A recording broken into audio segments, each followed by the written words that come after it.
I'll try to be fast so that our moderator would not give me the countdown. Okay.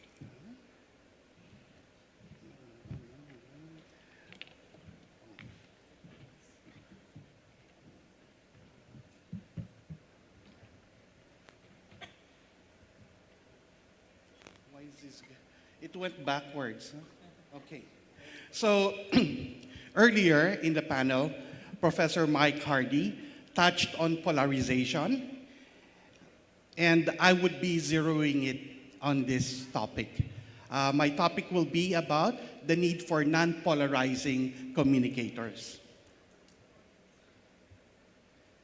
Okay, Professor Ann and Professor Jasper in the first session talked about ethics, and this is very important, and many public relations associations have actually formulated guiding principles for communicators. And this would include be honest, be sincere, be open, be transparent, be understandable, be willing to co-create, be capable of making decisions, and also exercise professionalism.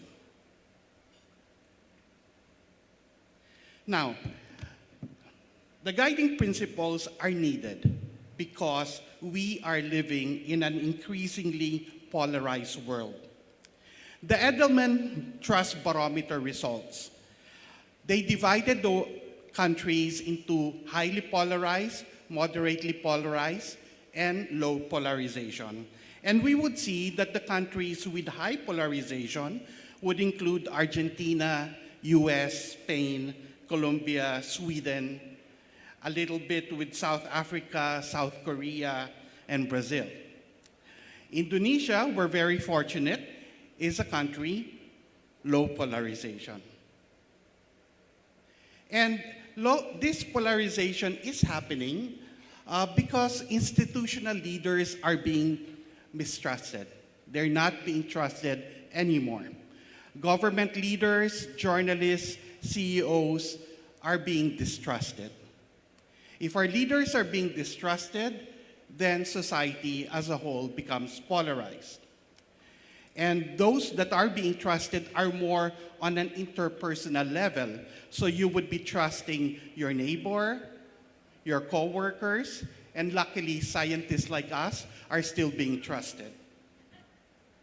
Now, just a bit about the Edelman Trust Barometer. So it looked into 28 countries. There were 32,000 respondents and around 1,150 respondents per country. Now, let's look into, in the 1960s, polarization was already studied. And there was a social scientist called Moscovici, and he conducted a study about group polarization. And he found out that the more a group talks about their position about a topic, the more they become entrenched into their thinking. So you would see this in a diagram like this. So initially, the average opinion, if you did not talk about it with your friends, will be more neutral. But after talking with others about the issue, you become more firm on your stance. And why do groups polarize? Because we would be emphasizing our differences with other people instead of looking what is common. Now, a neuroscience theory stated that everyone starts neutral in relation to an issue. We start at the top of a triangle.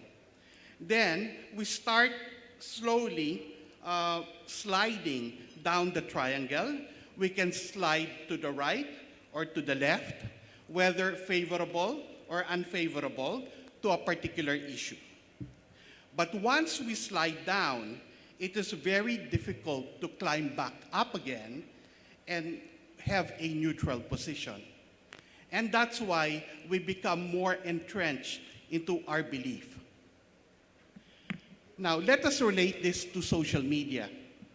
What social media does is that it increases polarization because it makes it easier to slide down the triangle. Algorithms, echo chambers, reinforced beliefs, confirmatory messages. This is what social media does. And we see here a picture of a boxing rink. So in a boxing rink, there are two opponents fighting. But now, we don't need to use gloves. All we need to do is use our mobile phones to fight other people. Social media brings about polarization and disinformation, affecting the quality of our democracy. The Edelman Trust Barometer gave 4 factors why polarization is happening, and one of them really is the battle for the truth. Proliferation of misinformation, disinformation, fake news. Without a set truth, it is difficult or outright impossible to negotiate with others. Now, this is the statistics from Statistica, and we find out that there are culture war capitals in the world, meaning to say that there's a lot of debate and polarization in social media.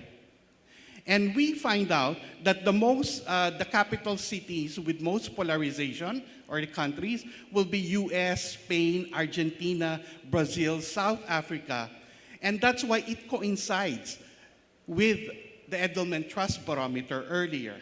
So it seems that there's a correlation with the Edelman Trust Barometer with this. Issues like abortion is really polarized. Whether this person is a hero or not a hero, polarized again. Whether we should use mask or no mask during COVID made society polarized. In short, communication can indeed polarize. And that's why we need non-polarizing communicators. The next generation public relations should be able to connect with others. Hence, we have these guiding principles for PR ethics: honesty and sincerity, openness, transparency, be understandable, be open to co-create, be professional, have decision capability. In short, the next generation public relations practitioners must be responsible communicators. I end here. He promised to finish in 8 minutes. Thank you, Professor Jude.